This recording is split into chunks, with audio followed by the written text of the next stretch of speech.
How to bake brownies. Here are the ingredients and supplies that you will need. 1 egg, a 1/3 cup vegetable oil. Fun fact, if you do not have vegetable oil, you can use canola oil as a substitute.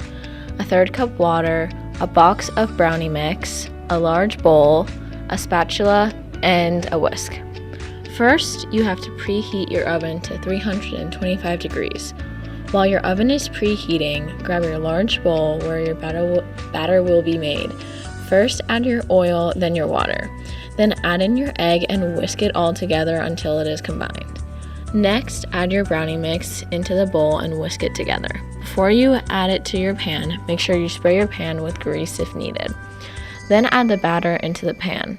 This is where a spatula comes in and makes it a lot easier to pour in. Once all of your batter is in your pan, put it in the oven. Keep them in the oven for around 45 to 50 minutes. I put them in for 46 minutes. Once the time is up, take them out of the oven. Don't forget an oven mitt or towel. Let them cool for a few minutes and feel free to add any toppings you would like. Finally, cut them up and serve. Hope you enjoy.